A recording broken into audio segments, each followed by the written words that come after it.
In this video, I want to share with you the Amer Fort in Jaipur, India.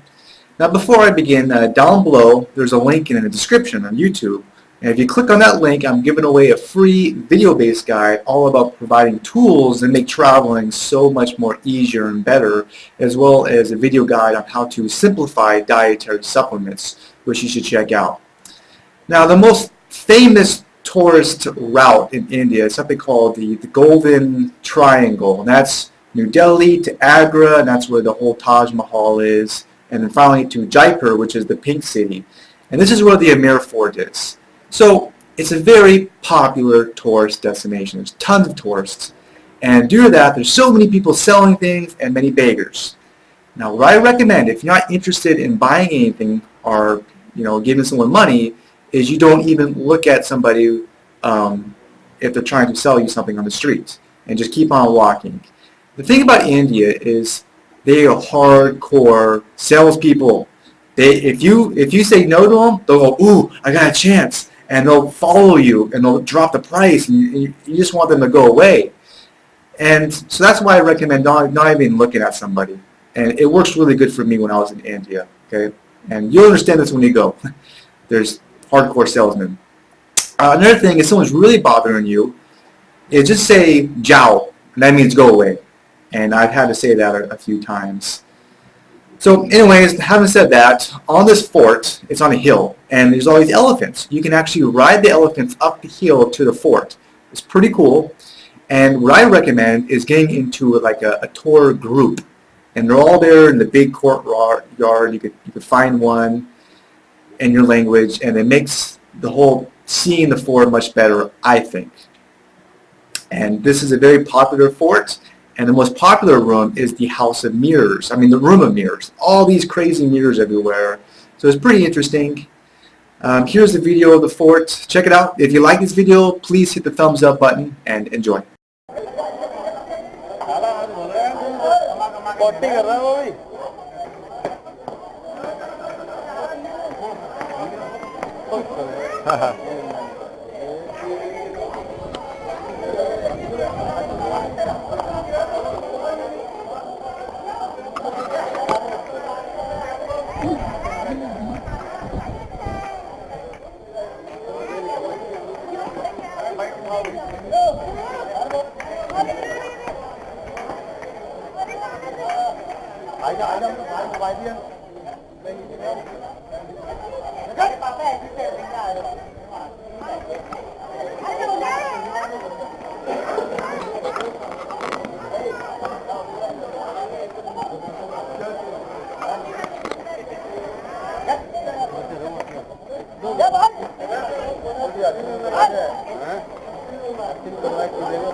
There's a purpose to keep their ammunition in the war time to get shelter. From the downside we saw at the top there is another fort. That's called Jaipur Fort. Foundation of that fort laid during the 11th century. Palaces for the residential purpose. In the peacetime, royal families, they used to stay in the palaces. So during the 8th century, one of the warrior caste of the Hindus called Rajput ruled over here. That was a family dynasty. A couple of times they shifted their palaces. Like before the 16th century, royal family used to stay the downside. Must be to the platform you saw some old buildings on other side. Those are old palaces. After 16th century, royal family had been shifted into the newly built palaces which we are going to visit this morning. Inside we have 3 different levels: hall of public audience, hall of special audience, or queen's apartment. All three sections we are going to visit. In each section, first I need 1 minute, then you have enough time for the photo. At the end, I need enough time to give you all the historical background. All the blah blah at the end. Right? Let's go.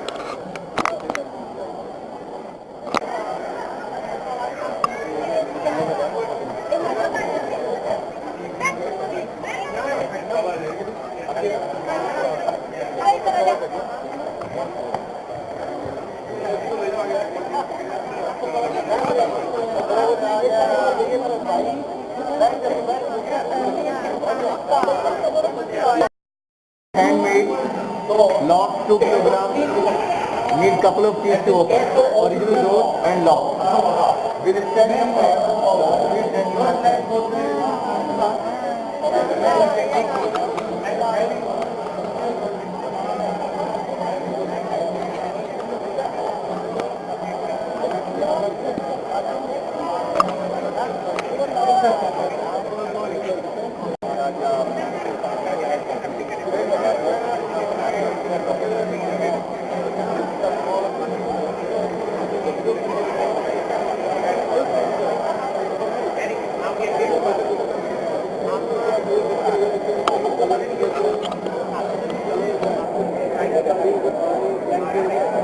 century and 18th century, early 18th century, public royal courts used to have here. Maharaja like king, he would sit inside with their ministers and nobles, and public would stand here. Whatever people they had problems, king he would solve their routine problems every day in the morning time. Queens, mother queens, princes, they couldn't join directly this kind of courtyard due to the veil tradition. They always watched to the street without being seen themselves. These palaces, they are blend of Hindu and Mughal architecture. Mughal is one of the claims of Muslims, came from Kabul, from Afghanistan, but they ruled here for a couple of centuries in India. Easy to recognize which one is Hindu, which one is Mughal architecture. If you look at the columns, elephant heads can be seen holding lotus flowers. Can you see? Look at the white marble column. These are two Hindu symbols, symbol of royalty. Elephant and lotus, symbol of royalty, Hindu. Carvings on the pillars at the downside. At the right hand side, painting work, arches, lattice screens, all these are Mughal. Why they are blend of Hindu and Mughal, we will discuss at the end. Now you have time for the photos. If you walk up to the wall, you can get the surroundings. If you keep walking inside, from the corner, you can get the downside garden view. Elephant.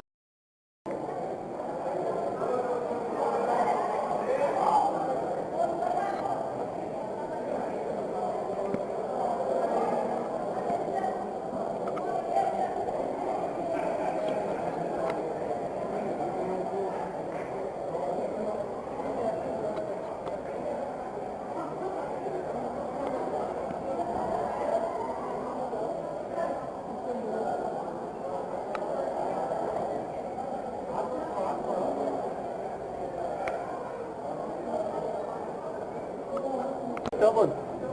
Thank you. Design a turban. A scarf. But it looks like a turban. This is a wet plaster.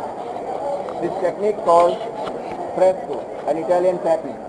And nowadays people they are not getting done on the walls and ceilings because it takes very very long time and labor costs a lot. But art is still alive.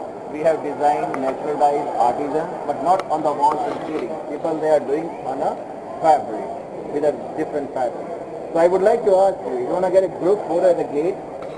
After taking group photo, we can take entry into the next section. Would you like?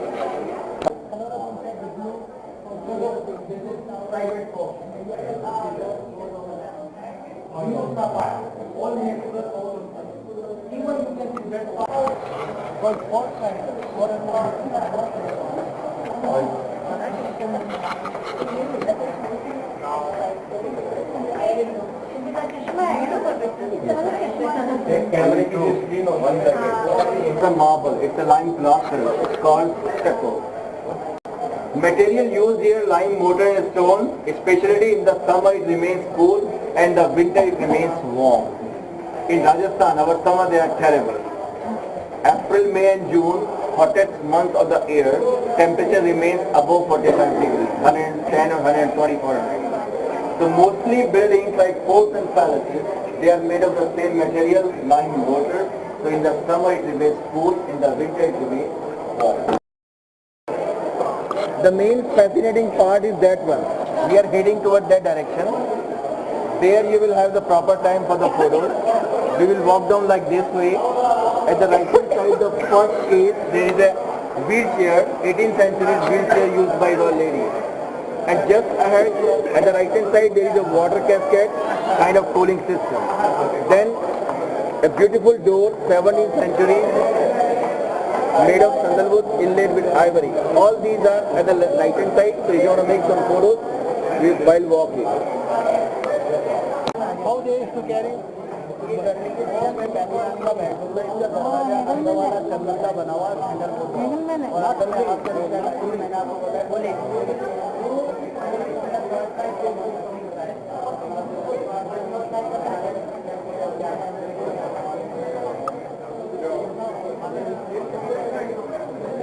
Made of sandalwood inlaid with ivory.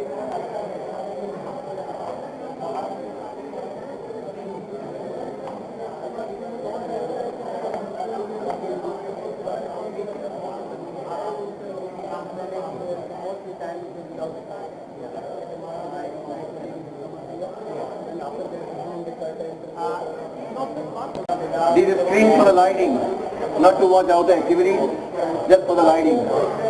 Light falls on the wall, reflects on the floor during the daytime, and niches for the oil lamps at the night time. Both sides light due to oil lamps here.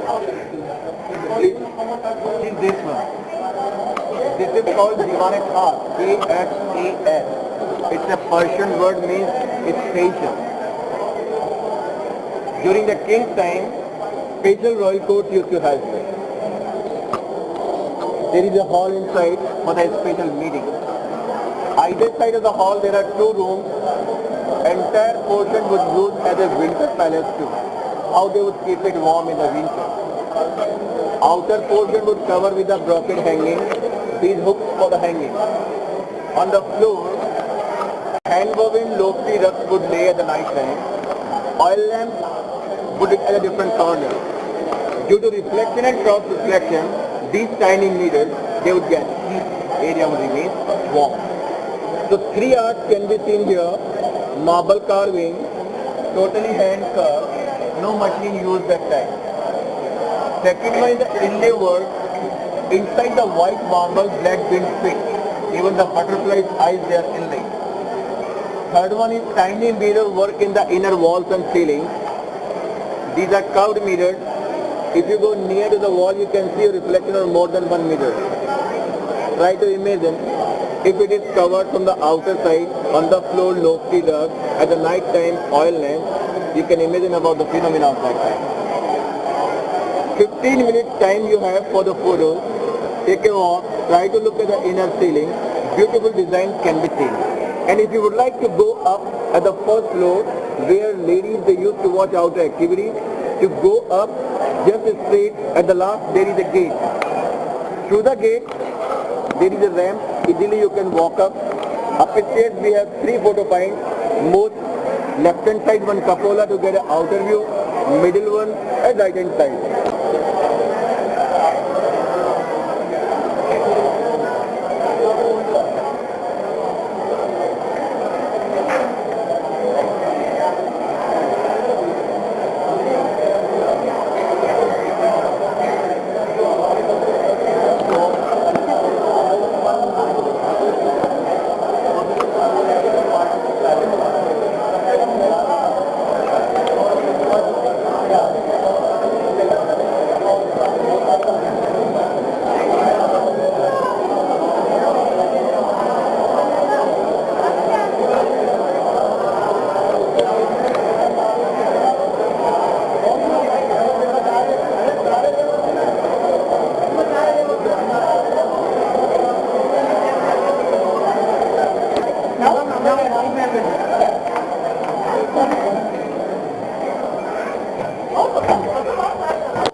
Oldest part of the palace.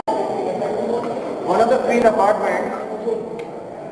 Inside a small bedroom, covered veranda, a small courtyard is stored like this. Around a big courtyard there are 12. So founder of this palace, he had 12 wives. They used to stay on the ground floor around a big courtyard. Each had their own section. Wow. Simple but solid construction, no marble carving, no inlay work. Some frescoes can be seen here. These are late 16th century frescoes. King, he would stay the first floor. From the king's section, there is an upper corridor which goes around the courtyard. Into the every section there are downstairs. Like this. Have a look.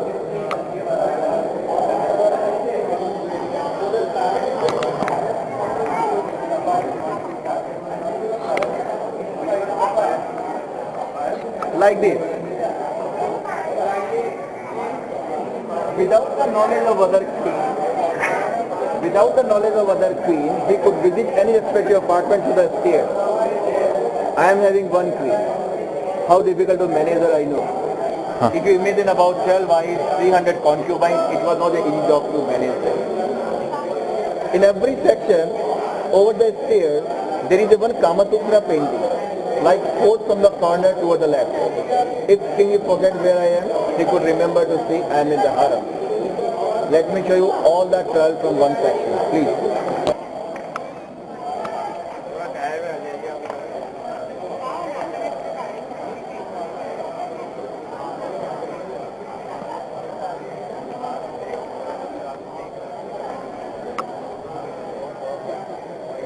Only for the ladies. No one gent could take entry into this section except the king. Sometimes king, they would remain outside for the war and battle purpose. So during that time, eunuchs, they used to look after this area. Last portion, last and simple. 5 to 7 minutes free time just for the photos, then we will go outside. Again we are going to meet here. Yeah, if you want to make a photo, to take a walk or something. Okay, our group. This is Kevin. Kevin's seeing India with a car and a driver. Hello. From Hunt. Oh, just hello. Yeah, hello. And Oh, we got these little feet there, huh? Pigeon. Dead pigeon with the little puppies. There we go. There's a picture for you.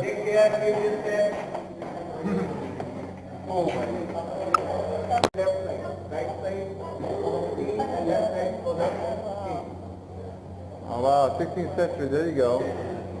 They even have a seat. Some places don't have seats. So Just a little hole in the...